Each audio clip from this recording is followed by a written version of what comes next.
오늘은 4월 15일 시편 98편 1절부터 9절까지의 말씀입니다. 1970년도에서 80년대까지 가수 생활을 했던 목사님 한 분이 계셔요. 지금은 목사님이신데요. 장욱조 목사님이세요. 이분이 고목나무라고 하는 노래로 인기를 끌었습니다. 인기를 얻게 되냐 돈이 또 들어올 거 아닙니까?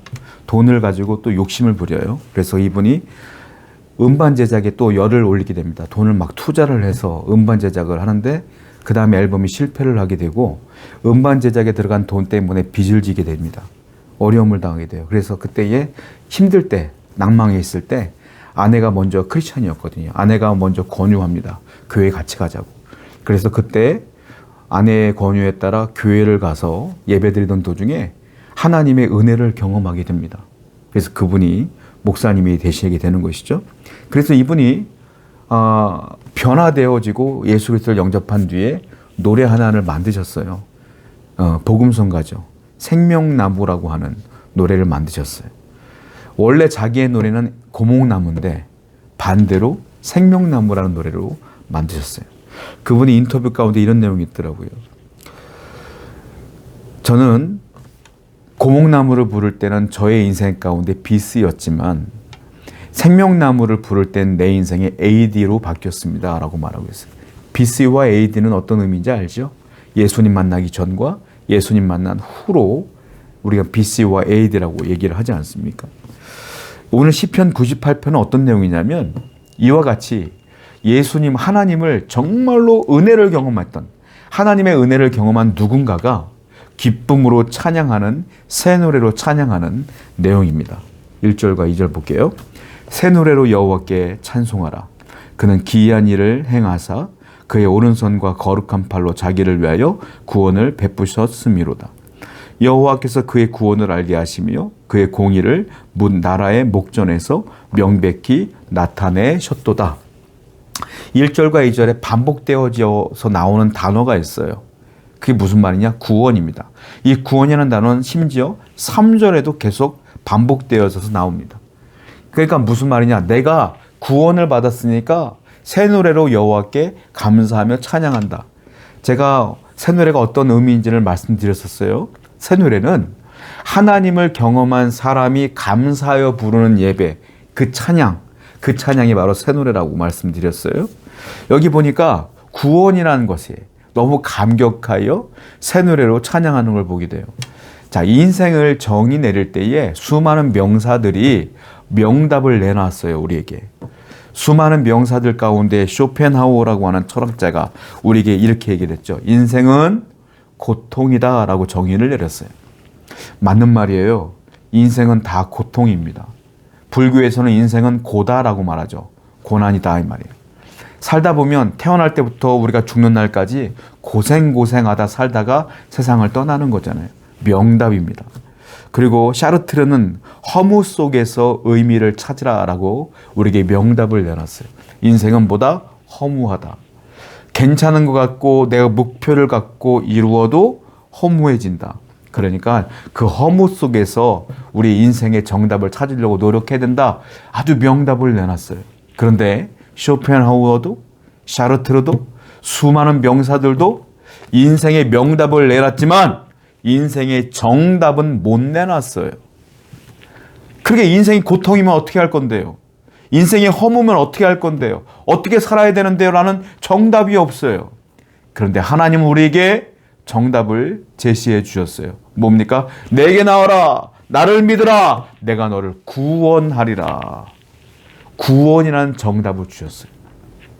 인생은 뭡니까? 허무 속에 고난 가운데 하나님을 붙드는 거예요. 그럴 때 우리에게 하나님은 구원의 선물을 주시는 겁니다. 이걸 경험한 자들이 뭐합니까? 새 노래로 여호와를 찬양하는 거예요. 성도 여러분, 하나님의 구원을 경험하시길 바라요. 먼저는 영적인 구원이 여러분에게 임했습니다. 이제는 삶에서도 인생에서도 그 수많은 어려움에서도 하나님이 구원하실 것을 믿으시기 바랍니다. 그리고 새 노래로 여호와를 찬양하시기를 바라요. 3절입니다. 그가 이스라엘의 집에 베푸신 인자와 성실을 기억하셨으므로 땅끝까지 이르는 모든 것이 우리 하나님의 구원을 보았도다. 새 노래로, 개인이 새 노래로 여호와를 구원에 감사하여 예배하는 것도 중요하지만 공동체, 구원받은 사람들이 모여서 하나님을 예배하는 공동체가 있죠. 지금 뭐라고 말하죠? 그것을 교회라고 말합니다. 그 공동체가 또 새 노래로 여호와를 찬양해야 되는데, 공동체의 찬양은 뭡니까? 여기 보니까 아주 역동성을 우리에게 보여주고 있어요. 이스라엘의 집은 뭡니까? 성전을 말해요. 교회를 말해요. 베푸신 인자와 성실을 기억하셨으므로 하나님이 하나님의 교회에 인자와 성실을 베푸셨다. 그것을 하나님이 기억하자마자 어떤 일이 벌어져요? 땅끝까지 이르는 모든 것이 우리 하나님의 구원을 벗었다. 땅끝까지 이르는 모든 피조물들이 하나님의 구원을 벗대요. 이게 무슨 말일까요? 먼저 개인적으로 하나님이 우리에게 구원을 주셨어요. 그 개인이 모여서 공동체를 이루었어요. 그게 여호와의 집에 있는 우리를 말하는 겁니다. 그럼 교회가 뭐합니까? 그 구원을 받은 우리가 뭐합니까? 구원을 또 전해야 된다. 물이 흐르는 것처럼 구원의 은혜가 흘러가야 된다. 흘러보내야 된다. 이거예요. 그러면 모든 것이, 세상 땅끝에 있는 모든 것이 또한 뭐한다? 구원을 보리라. 우리와 같이 구원을 보게 될 거예요. 성도 여러분, 우리의 사명은, 교회의 사명은, 우리 공동체의 사명은 그러므로 복음 전파예요. 여러분, 이 복음 전파의 사명을 감당하시기 바라요. 교회를 구성하고 있는 우리 개인이 하나님의 복음을 위해 살아가시기를 축복합니다. 8절입니다.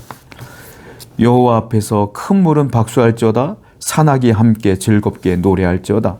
그가 땅을 심판으로 임하실 것이미로다. 그가 의로 세계를 판단하시며 공평으로 그의 백성을 심판하시리로다. 하나님 앞에 수많은 자연들이 찬양한대요. 큰 물은 박수하고 산악이 즐겁게 노래하며, 7절 보니까 바다와 거기 충만한 것과 세계와 그 중에 거하는 자는 다 외친다. 다 기뻐하며 찬양한다. 9절에 보니까 그 이유가 나와요. 그가 땅을 심판하러 임하실 것임이라. 제가 어제도 설명드렸어요. 심판은 뭡니까? 하나님을 알지 못하는 자에게는 멸망의 시간이에요. 종말의 시간이에요.